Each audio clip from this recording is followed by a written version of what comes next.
Mhm. There we go. Okay. This is only what, my third time? You'd think I'd have the hang of it by now. Okay, great. Well, good evening, everyone, and welcome to Adoption Happy Hour presented by NAAP, the National Association of Adoptees and Parents. Our mission is to unify the adoption community and amplify diverse voices through dialogue, education, connection, and healing. I am Patricia Knight Meyer, and I am your host for the third Thursday Happy Hour. I am joined tonight by the NAAP board member Beth and Jennifer, and we're delighted to welcome attendees from across the country and around the world. Whether you've been part of this community for years or you're joining us for the very first time, we're grateful that you're here. And again, please introduce yourself in the chat and let us know where you're from. Before we begin our conversation with tonight's guest, who is Bryan Post, we have just a few housekeeping notes to share. And I'm now going to read another important note. Please note that this is a public meeting with no guarantee that information or identity is confidential. Portions of this event are recorded and may be shared in our private happy hour group on Facebook and on our YouTube channel. Please remain on mute and raise your hand on screen or the virtual hand to be recognized. You may post your questions or comments in chat. And if you are experiencing a serious mental health event or suicidal thoughts, please contact a licensed professional or the National Suicide Prevention Lifeline by dialing 988. And now we have a few special announcements. Hey, first of all, we are going to remind you about the programming that NAAP has every month. The first and third Friday of the month is happy hour, where we have a wide variety of guests who come and share with our community. And then we have Putting Yourself Together After Reunion with Dr. Joyce, and that is coming up next Tuesday on the 19th. We also have First Families, Birth Parents Journeying Together, and that is facilitated each month by Amy Seek, the second Thursday of the month. So that will be again in June. And we close out each month with Migrating Toward Wholeness, Rewriting Adoption Narratives in the Constellation, and that is facilitated by Dr. Liz DeBetta. That will be on Thursday, the 28th of this month. So you can see we have something nearly every week going on where you can get together with the adoption community. Okay, and now Jen has something for us. Let's see, stop. There we go. Well, good evening, everyone. Wanted to read a little statement before we get started. Just want to tell you about something important that NAP, Saving Our Sisters, and the Iowa Adoptee and Family Coalition are doing together. An Iowa birth mother is facing a $70,000 judgment for using our community's own language to describe her relinquishment trauma. These are words that our constellation has used for over 50 years in Congress, in the Washington Post, in NBC primetime TV, in the U.S. Department of Justice own charging documents. These are words that belong to all of us. So we are filing an amicus brief, a friend of the court, before the Iowa Supreme Court. This is a formal statement from the adoption constellation saying that language is not a crime. It is testimony and it's ours. We have extraordinary experts standing with us, including Lorraine Dusky, the very first birth mother to ever come out publicly and use her own name. The Iowa legislature has heard this language for 7 years and passed reform. Now the Iowa Supreme Court needs to hear from our community. What we need right now is an Iowa attorney to review and file the brief before the June 4th deadline. That is what we're going to ask for, is help in paying for this very costly drafting of this document and the filing fees. And we're asking for donations, nothing more, nothing less, just to help with the First Amendment and free speech. So if you believe adoptees have the right to speak honestly about their origins, if you believe birth parents have the right to describe their own experiences, and if you believe anyone in our constellation should be able to tell the truth of their lived experience without facing a $70,000 judgment, please consider giving today, because when one of us is silenced, we all are. And Beth is going to put the donation link in the chat. If anybody can help, $1, $5, we would greatly appreciate it to protect our free speech. And Jen, didn't you say that at least one of the attorneys thinks we have a pretty good chance of winning? Yeah. Yeah, so we cannot do anything to really help defend the birth mother. Um, she's got to do that on her own. But as an amicus, a friend of the court, we are looking for a carve out in whatever ruling the Iowa Supreme Court comes down to protect the First Amendment speech. We've talked to 20 different law firms. Everyone thinks that we stand a good chance. We just picked our attorney yesterday, so we are moving forward. Great. Wonderful. Any other announcements this evening? You're going to share that information on how people can get involved. Yes, Beth just put in the In donation the link, and chat. we are a nonprofit, a 501(c)(3), so donations are tax deductible. Okay, great. Wonderful. Thank Okay, you. well, are we ready for our special guest, Bryan Post? I'd like to read your bio, Bryan. Okay.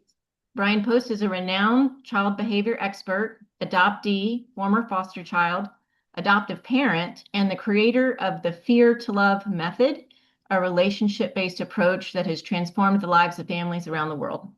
With more than 25 years experience working with children impacted by trauma, adoption, and foster care, Bryan has dedicated his life to helping parents understand that behavior is not a problem to control, but a signal of stress to be understood. Amen to that. His groundbreaking work has reached global audiences, and his book, which I have here, lots of notes in, From Fear to Love, has sold over 1 million copies, offering a new paradigm rooted in compassion, neuroscience, and connection. Drawing from both professional expertise and deeply personal experience, Bryan teaches that true healing begins when we shift from fear-based reactions to love-based responses.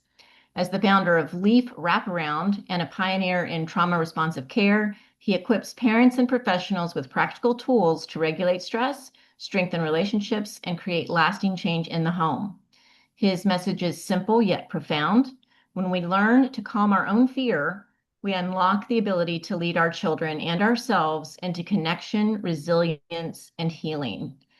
Wow, it's so true. I can't tell you how much, Bryan, your book, as I was reading it as an adoptee myself, and the mother of I was 18 years old and had not processed any of my adoption trauma when I was raising my daughter, and how much of my own adoptee fears were put on her, particularly Mm. the fear of her abandoning me. Mm. I was I basically let her do anything she wanted because, my God, what would happen if the only biological connection I had on the planet would leave me or cut me off, you know? That was huge. And I saw so much of that, of her control. I'm a control freak too, and you talk about control in this book. And and I do believe that I parented out of fear.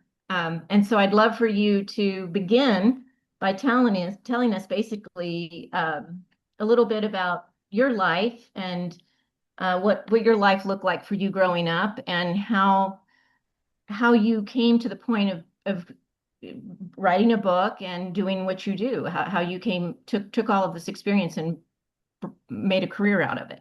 Okay, well, Patricia, thank you. And I'm really excited to be here with all of you this evening. This is a very, very important group that you all have put together. I was conceived to a mother out of wedlock. So my bio mother was pregnant and she became pregnant with me. She was married, she had 3 children, and her husband was in the military and he was in Germany. So she didn't think, and I learned this at the age of 37 when I found her, and we had our first, this was probably maybe our first or second meeting together, and I started to dig into some of the history and the background. But she did not think he was coming back to Oklahoma. I was born in Muskogee, Oklahoma, so I like to say that Merle Haggard, who some of you may be familiar with, in the 60s, 70s, wrote a song called "Okie from Muskogee," and I'm who he's referring to. So I'm an Okie from Muskogee. Um, but she did not think her husband was coming back, and my father. I'll give you a little bit of his background. My bio father, when he was 15, his father fell, my grandfather fell 7 stories off of a building to his death. And then my bio father started acting out. He's living in Washington, D.C., so his mom put him in a boys' home. So at the age of 18, after he aged out, he rode his motorcycle across the country to Muskogee and started going to school there. And that's where he eventually met my bio mother. They fell in love. She got pregnant. And then my bio father went across town and got one of her close friends pregnant, which broke my mother's heart. And she realized then that she did not want to be a single mother in the 70s raising 4 children on her own. And so she called her husband and she told him that she was pregnant and the situation. And he said, "You have to have an abortion." So she said, "Okay." Well, he was in Germany. And when I found her 37 years later, the first thing she said to me after she asked how I got her phone number, because I said, "I think you had a little boy in 1973, and I think it was me, June 4th, 1973. She said, "Okay, how'd you get my number?" And so I told her kind of the process that I'd gone through. I said, "I don't want anything. I just want to know a little bit about who I am." And she said, "Well, let me call you back." She said, "I'll call you back tomorrow." I said, "Okay." I said, "No problem." I said, "Again, I don't want anything. I'm not a crackhead, and I don't need anything. I'm doing great." And she said, "Okay, I'll call you back tomorrow." And so we hung up. And 30 minutes later, she called me back, and she said, "Baby, you're right. I'm your mom." She said, "I've been praying for you every single night. I had to tell my husband because she was still married to the same man, and he thought I had been aborted. So the only 2 people that knew I was alive was my mom and her older sister, my Aunt Gloria, who since passed away. But they were the only 2 people that knew I existed. And so she had to tell him. And so the first visit I had with them, he was actually the first person out of the door, met me in the yard, gave me a big hug, and he said, "I'm so sorry." He said, "I just couldn't bear another man's burden." And I said, it's okay. I mean, I've had I don't have no regrets about my life. And so that was how I went into reunification with my mother. And then she shared with me about my father. And so a couple weeks later, little trial and error, I was able to track him down. And the first time I met him was in the middle of one of my lectures. He walked in for the visit, and so I had to take a break so we could connect. But my father, as I said, his father had passed away when he was 15. My mother, my bio mother, when she was, I think it was 8 years old, her mom and dad were separated, and her dad was an alcoholic. They were staying with her grandmother, and he came into the house at 6 o'clock in the morning and murdered my grandmother. And my mom and 5 of her siblings were behind the bedroom door. And so this was in the 50s, and he never went to prison, never went to jail. He had some connections and he was able to get off. And what was interesting about that, what I find interesting, especially as a therapist, is that all these years later, and he just passed away a few years ago, he eventually had 22 children. All these years later, they still celebrated him, and it was as if nothing had ever happened, which which is not uncommon for a lot of cultures, especially when you don't know how to process trauma. You just bury it. But my mother still carried that trauma. She still carries that trauma to this day. So anyway, my mother was heartbroken when she found out my father had went and slept with someone else and got her pregnant. I actually had a brother. We were almost the same age. And when he was 27 years old, he passed away from a rare heart condition. He was 6'11", and I'm 6'1". He was 6'11", and he had a condition where his aortic valves couldn't keep up with his growth and caused him to die early. And so I'm always fascinated by that, and I'm also always extremely grateful because that could have very easily have been me. And so it's just very interesting. So I was placed for adoption. My mother changed my last name, so my father couldn't track me down. He said he looked for me, but he was, 18 years old and young. And, he said he eventually gave up. And then I was adopted by my mother and father after I was in foster care for I was in a couple of placements, then adopted by the parents who raised me, who I refer to as my mom and dad.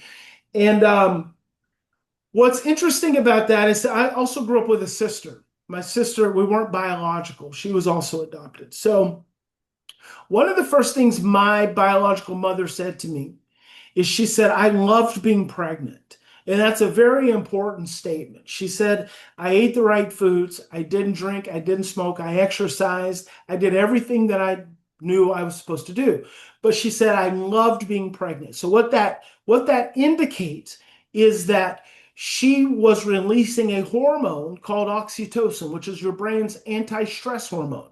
Oxytocin is also referred to the love hormone.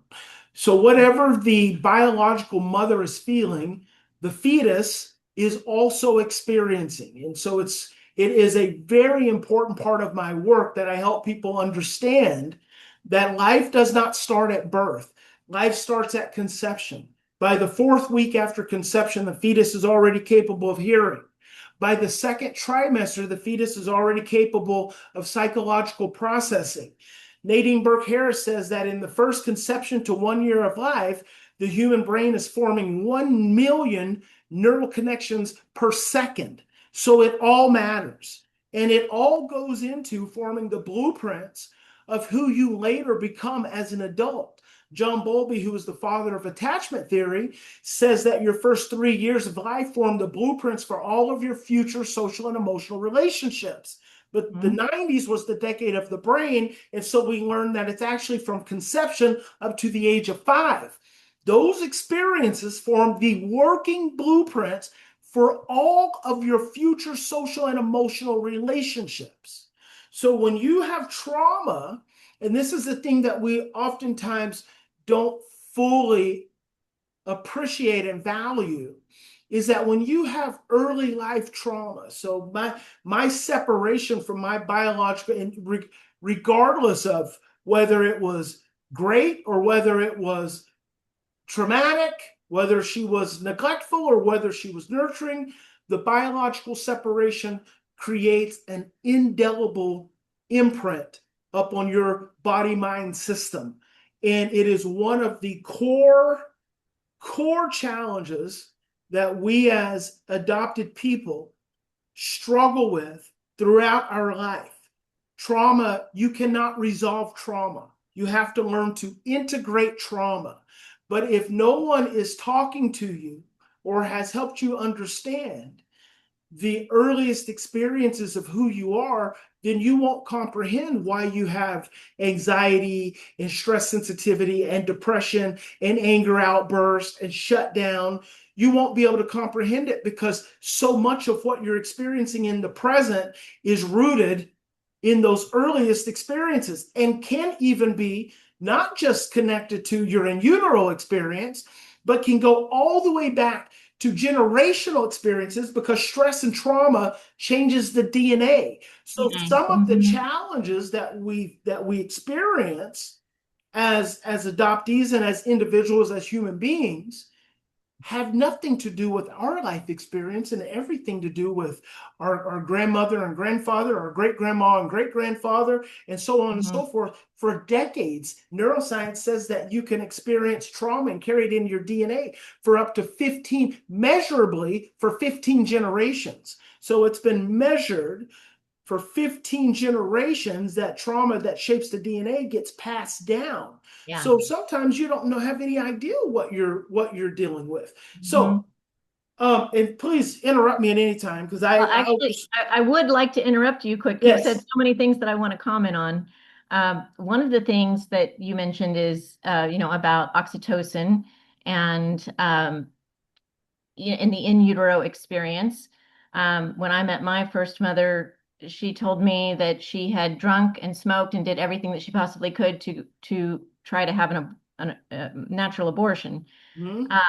She was a stressed out woman. And what I learned in reading, I'm not sure if I read it from Dr. Gabor Mate or where, but that the mother's cortisol levels in utero actually influence the development of your amygdala or Amygdala. some part of your body. And we're actually wired. Babies that are Yes. subjected to tons of cortisol in utero are wired for stress. We come out as little stress balls. We're Yes, your born this volume way. turned your amygdala volume, which is your cortisol volume, which is your fear volume, is turned up to a 10 by the time you come into the world. And Yes. so then what people don't realize is that the baby who's inconsolable or the baby who is completely shut down and failing to thrive is actually a stressed out baby. But see, then we personalize it. And the moment we personalize it, we make it about us and not about the baby. And then we miss the opportunity for the repair that Yeah. could occur at a very early age. And a lot of the adoptive mothers who are dealing with those 1 month old babies somehow think, well, I was never meant to be a mother because I couldn't have a child, and now this baby won't stop crying, so I must be a horrible mother. And they put those ideas about themselves onto the infant, and they're stressed out, so the baby's even more stressed out, and it's a vicious cycle. You also wrote in your book about this oxytocin response, and it was fascinating to me because I've learned, I know that, oxytocin is that wonderful feeling we get when we're connecting with another human being through touch or hugs or any form like that, and that it's a learned response, that we don't that it's actually. And could you talk a little bit about how this is a learned response, and that if we don't get Yes. taught it, we can't give it? It starts in utero. So the hypothalamus, so the amygdala releases cortisol, which is automatic because we need stress in order to grow. So stress starts really early in our development because it's like fuel for growth. The problem is that when stress becomes overwhelming, it can then become detrimental. So there's another structure in your brain called the hypothalamus that releases oxytocin, which is also considered the love hormone. But in order to have that release, you have got to learn it through being exposed to it by your biological mother. That's where it starts. So when my biological mother said I loved being pregnant, what she was saying is that she was teaching me, my brain, oxytocin from the very earliest stage. So by the time I'm born, I already have the beginning ability to start to balance out some of my overwhelming stress. So instead of being completely stressed out, I actually have enough oxytocin that can kick in because it's supposed to dial down the cortisol to help me be able to relax. And so where I was going with this is that my adoptive mom said, when we got you from the hospital, you were smiling. And when we got your sister, she was crying. My sister was born to a single mother. She was alcohol exposed, possibly drug exposed. She was 3 months premature. She weighed 3.5 pounds when she was born, and she spent the first 3 months of her life in an incubator. So my sister was born with an insufficient oxytocin response. In addition to all the other insults that had occurred, and the way that manifests in her life is she was emotionally stunted. She was developmentally delayed. She looked normal, but she emotionally didn't develop the same way other children develop. So when my mom said, we got you and you were smiling, and we got your sister, she was crying, I have pictures of myself and my sister as babies, and I was smiling. I'm smiling. I have a relaxed face, and her eyes are really big, and her fists are clenched because she's stressed. I don't know if everybody can see this picture Yes. of him and his sister. And That's Christy. yeah. That's Christy. And Christy is probably the biggest catalyst to why I do the work that I do. If it had not been for her and the opportunity for me to have the experiences that I had through her with our parents, then I would not have the deep insight and understanding that I have, because my adopted parents loved us to death. They were fantastic parents. They worked hard. They didn't drink. They didn't smoke. They didn't party. We lived in the same little town of Mountain View, Oklahoma. The entire time, my dad worked in a rock quarry. My mom was a Head Start teacher, but they themselves were both traumatized individuals. They were both children of alcoholics. My mom's dad died in front of her from a heart attack at the age of 9 at the kitchen table. My dad his dad was shot in a bar. He went on to Vietnam, came back and had severe post-traumatic stress disorder. So I, with a different in utero experience, able to come into the world with a little bit more oxytocin, could regulate stress a little more effectively than my sister could. So I could become stressed and calm myself down. And my sister would become stressed and she could not calm down. She would continue. And then that would trigger my parents. And then that eventually led to us basically growing up in World War III. It was, I grew up in a home with a lot of yelling and a lot of violence. It's interesting that in chapter 12, you talk about the importance of bonding and the importance of a parent's trauma history. You wrote, we can't focus on a child's ability to attach without focusing on the parent's ability to bond, because if the parent also has a trauma history, he or she will have an impaired ability to bond as well. That's right. And, when I gave birth to my daughter, I didn't get to hold her right away. I was never held by my birth mother. And I truly did not know how to bond to my child. And I thought there was something wrong with me. And I hadn't processed my adoption stuff yet. So I just thought, and she and I still struggle to connect like that. And I will never feel what it feels like to bond. But, I didn't mean to make it about me. But it's fascinating. There's the how you tie all this together. And you did say that the home you grew up in was a violent, difficult, stressful home. And so I'm assuming that at some point you look back on your childhood and you thought there has to be a better way, or did you learn this when you yourself became an adoptive parent? How did this childhood experience lead into the work that you do today? Well, I think it influenced my path into social work. So I have a bachelor's, a master's, and a PhD in social work. And I started my first mental health clinic when I was 25 years old. And so I started, because I'm also an entrepreneur. So I started working with families at a really early age, and it was just natural and it was just intuitive.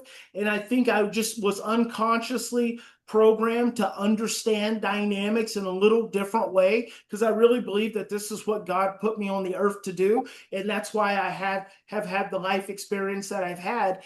And I eventually so a couple years into my first practice, I had 20 clinicians working for me.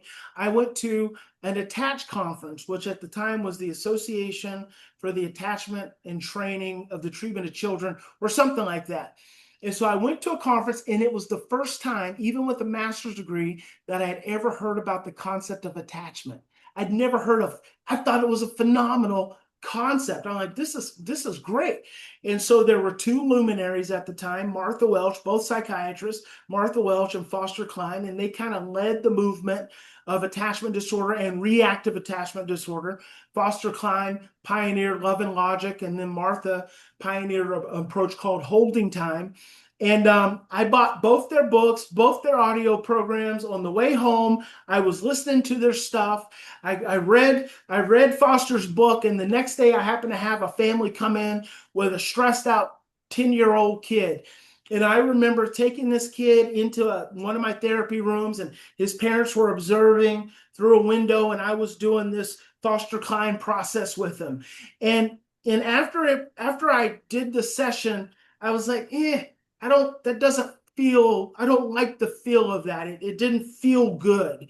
And so then I read Martha's book, and the same family came back a couple of days later. So then we did Martha's process, which was more emotional. It was still confrontive, but it really helped open up the family's emotional experience. And then I was like, oh, this is good stuff.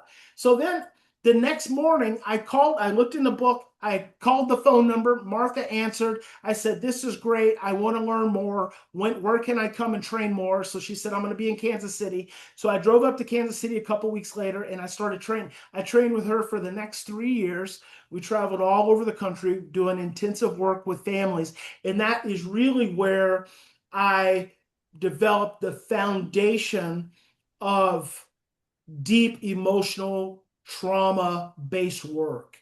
And then it was through the process, through that experience with her, I started thinking about things differently. And because the concept was everyone focused on attachment. And so I always, part of my behavior as an adoptee is that I have problems with authority. And so I question everything, and I don't take anything at face value. And so people were talking about attachment, and I'm like, well, that's great, but what causes attachment? No one was talking about that. They were only talking about, you got to create attachment. You got to create attachment. So I started doing more research and more studies. And then finally, I came across Kennel and Kloss, the attachment and bonding pediatricians. And that's where I learned that attachment was the behavior of the child to the parent, and bonding was the behavior of the parent to the child. And so I'm playing with this. Martha and I started disagreeing on the core approach because I was working with a family and it just wasn't adding up. And so then I came back to that question. And one morning I was in Canada, I was driving, and all of a sudden it hit me that stress is what leads to the lack of attachment or the ability to be attached. As long as you're stressed, you can't develop attachment. And as long as you're in a state of dysregulation, you can't develop, your attachment system is in survival. And then as long as you're in a state of dysregulation as an adult, as a parent, you can't bond. Your bonding system is dysregulated. So when I realized that, I realized that my work was about creating sustained environments for the regulation of emotion. And then over time, I just put it together. Then I came up with the stress model. Then I heard Deepak Chopra talking about love and fear as the primary emotions. So then it all just fell together. And then I just realized this is so much bigger than just children with behavior problems. And then Right. that's kind of how And my you're work talking evolved. about when adopted children have these different, when they become difficult or you know, obstinate, or have a temper tantrum, or get very controlling and demanding, all of those common child behaviors that a lot of kids do, right? Yes. But we tend to do it even more, that we are dysregulated, and that a lot of that is about what we're fearing, that it's based in Mhm. fear. It's not that I'm a Yes. control freak, right? It's Yes. that That's I'm right. You're fearful. scared. Yeah, You're you're right. scared. Because, You need, yeah, the one thing you don't need is your parent ranting and raving at you, right? Because that's just going to when make you're it already scared. right. Yes. So, Yes. so what do you see when you meet with adoptive parents who bring you a child who is off the rails? And they're all saying, well, it's obviously because they're adopted, and it's not my parenting, blah, blah, blah. Right. What do you see are the common mistakes that they make, and what are they most resistant to when you try Well, to explain to them the right, and what is the right course, right? well, I'll What is tell the you, right course? unfortunately, the families that I have worked with historically have already been through 5 to 7 years of mental health. So they've reached out for help, and it has taken 5 to 7 years before they ever find me. And that means they've had 5 to 7 years of negative conditioning from therapists that tell them that their child's a problem because they're adopted and because they have this trauma. And so now the parents are completely bought into that, because as soon as that happens, and this is the problem with diagnosis, as soon as you start diagnosing or you start focusing on a child's adoption or their history as the root of the problem, then you're scapegoating that child and you let everyone else off the hook. So I very gently have to slow the parents down. And typically, how a session would work with me is I bring the whole family in.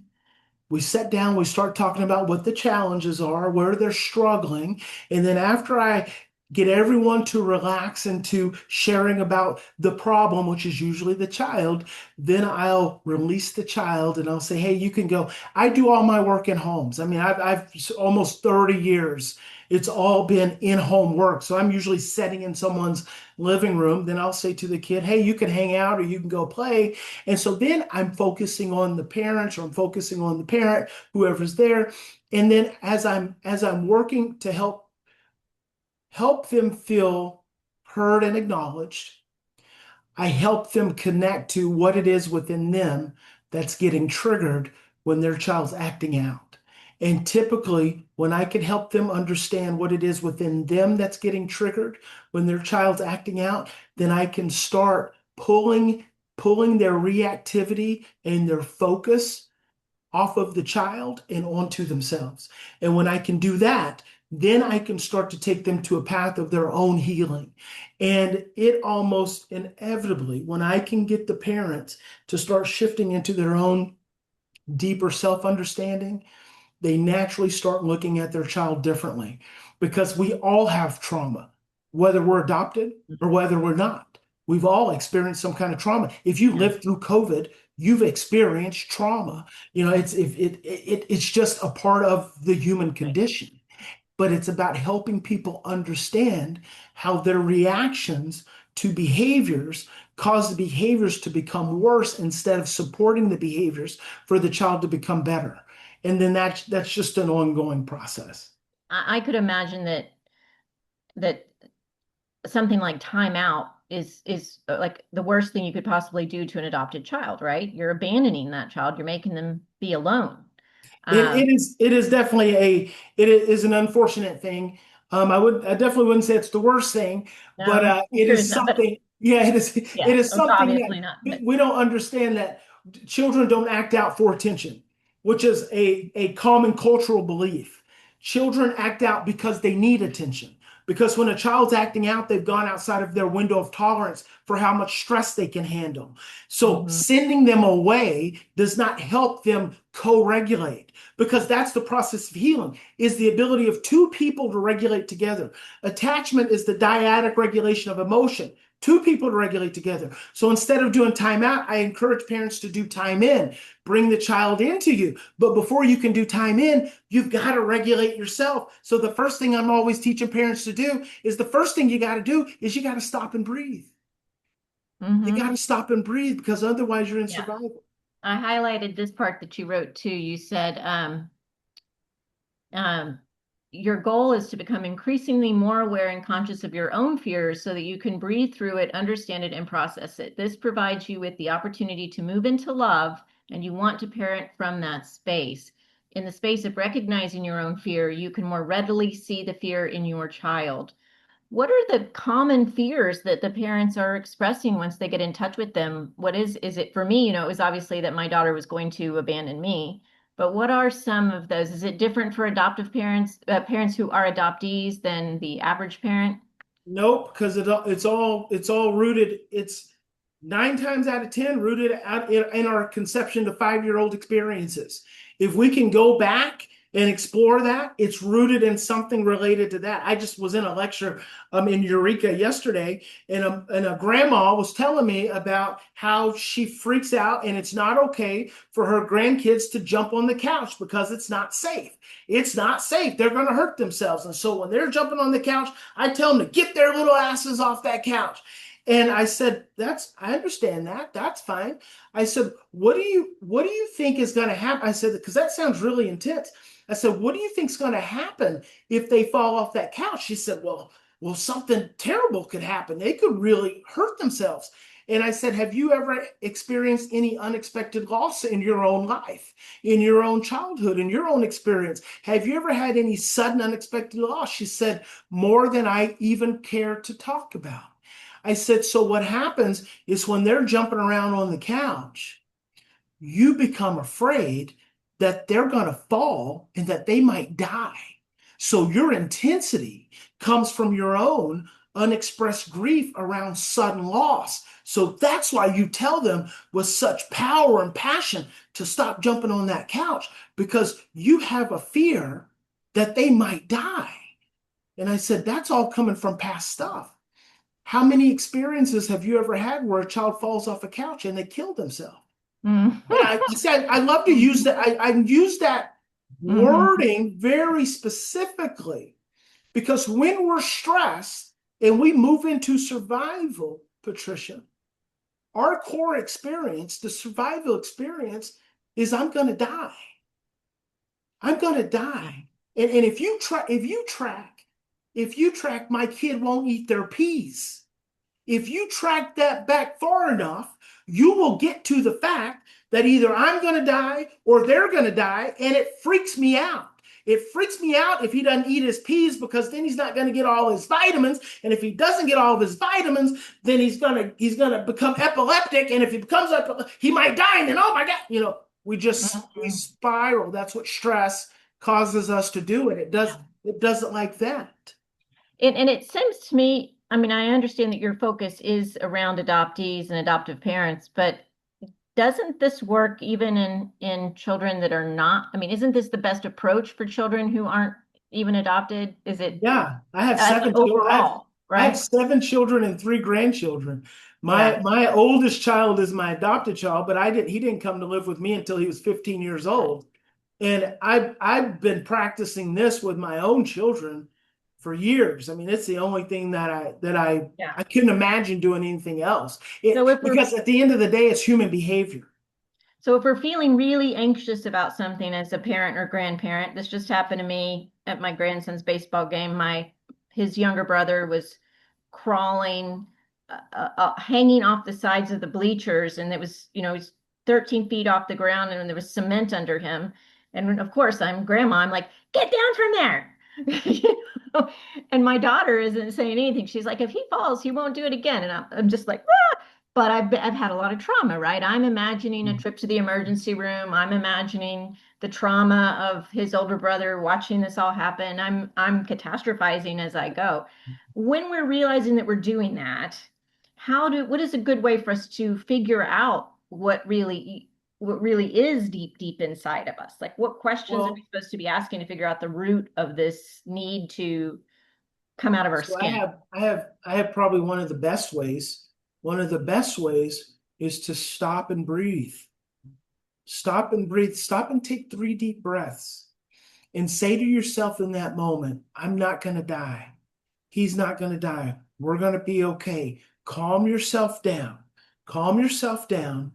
And then you can go over and you can say, sweetheart, could you not hang off of that? Because that really scares grandma.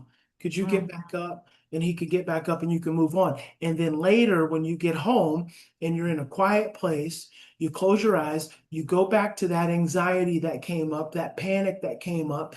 You put your hands on your heart, you breathe into your body, and you ask your body, what was I feeling in that moment? What was I feeling in that moment? And you say that, what was I feeling in that moment? And you let that, because your body speaks to you all the time. Oftentimes we're just too stressed out to listen because stress is over here. It's causing all this cognitive distortion. So we're not listening. So you get really quiet. You ask what your body's feeling. And if you really allow it to speak to you and you breathe into it and allow that emotion to come up, it's probably going to take you right back to a birth memory. It's potentially going to take you back to an in utero experience. And then you grieve that. You grieve that sadness. You grieve that feeling that comes up. What I love what you said about how to speak to him about that scares me, right? And that's dangerous and you could get hurt. If you are not reacting from a state of fear, right, you can approach it in a very rational way and you're not projecting this this state of, craziness onto the child. You're being the adult in the room and you're explaining the consequences, and you're being vulnerable in the sense of you're saying, this is really giving me anxiety. I'm very, worried about it. I care about you. Please don't do this. It's different than saying, get off that. Yeah, because what we don't understand is if you have a child hanging 13 rails up off of something and you say, get off of that, it might actually scare them and cause them to fall. Yeah. The most effective thing to do is to take some deep breaths, calm yourself down. Well, also, I think that they're probably not going to hear me either, right? When someone's shouting at you, you're not really processing what they're saying. You're just like, well, you're just freaking. Yeah, you're going into shock. But if you calm yourself down and you realize, Joseph Ledoux said, in times of stress, our thinking becomes confused and distorted, and our short-term memory is suppressed. You're catastrophizing in that moment, seeing the worst thing, and what you're not doing is walking over and getting up underneath them. Mm-hmm. Yeah. See, when you start freaking out, you go into shock and you're frozen. But if you're breathing and you're relaxing, you go over and you get up underneath them. You say, babe, up, off, not okay. Yeah. Yeah. That's a really great point. We have about 9 minutes left before we're going to start taking questions. And I'm sure we've got lots of people with questions, but there's a part of your book that just touched me so much. And I just had to read it, just a few chunks. And it's because I just absolutely love that your adoptive mom wrote your foreword. It's just, I hope you all get this book and you read it and that you can read the whole thing that she wrote. But one of the two things that she wrote was, if only I had known then what I know now, what a difference in parenting style I would have had, which I'm assuming means you taught her a whole lot lately. She's been watching you parent your kids, right? And made her proud. And then she writes, I am so proud of my son. And then I got a chuckle. Through all the hell he raised as a child, he has grown into an angel. So I just think that's just beautiful. How did that dawn on you to have your mom write the foreword? Oh, I love my mother. She's my biggest fan. My mother has been, and she's right. I've raised hell. I wrote another book called The Great Behavior Breakdown, where I chronicle like 26, 27 severe behaviors that children do, and I did almost all of them. The only difference between me and my sister is that I could get a whipping and get yelled at, and I could go in my room and I could eventually regulate my stress. And so I could recover and go back to school the next day and be successful, or I could regulate myself enough to be sneaky, to be more sneaky and not get caught. My sister, she was so stressed, she would get caught all the time. But I got into so much trouble, and my mom not once did not come to my defense. She has always been a fierce advocate. And it's just important, I believe, for parents to hear, especially adoptive parents, to hear from other adoptive parents, and especially for them to hear from my mother, because my parents, they got it almost all wrong. They got it almost all wrong. And my mom's been hearing me say this for 25 years. And she knows it. But they did the best that they could do. They didn't know how to do anything different. And thank God they got it all wrong, because that helped me understand the stuff that I teach now. Had they gotten it right, this would not be my life work. And so she has been humble enough to learn and to listen and to reflect and to know that, they could have done things differently. That's wonderful. We don't have time to go deeply into it unless it comes up in the Q&A, but you also, you have something that you trademarked as the stress model, which is the kind of guiding principles around what you've been speaking with us tonight. And you also created something called Bondify AI. Yes. So I thought you might want to tell us a little bit about that. Absolutely. Bondify.ai. And you can go to your Apple store or your Google store. It's just Bondify. And that's my AI-powered parent support app. It's the coach you needed in that moment. Everyone knows what that moment was. And basically, it's like having a text conversation with me. Anyone can use it. Parents can use it. Adults can use it. Coaches, therapists can use it. And you just tell it all that you want that you want it to know. And then when something comes up, you just open it up on your phone. And when you open it up on your phone, you hit a little button and it's like a little text box that opens up, and it's programmed with 30 years of my information. A lot of times I will ask Bondify a question. Someone will ask me a question. Right. I'll put it in Bondify and copy and paste it because it gives better answers than I do.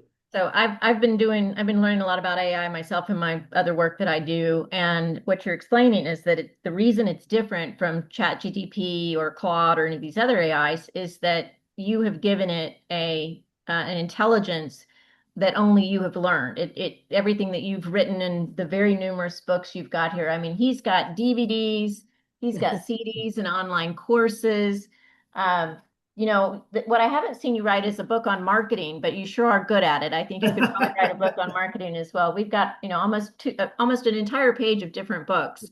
So, and you have, what is your website again? If we want to learn Either more. bryanpost.com, Bryan with a Y, or feartolove.com. Either Okay. one. That's great. Wonderful. Yes. Well, I think we can open it up to questions, unless there's anything else that you want to share before we open up to questions. I'm here for you guys. Okay, great. Well, let's open it up for questions then.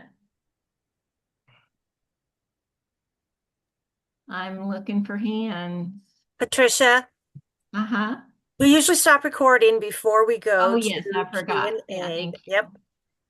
So we will draw it to a close right now for the program, but the rest of you stay on for Q&A then.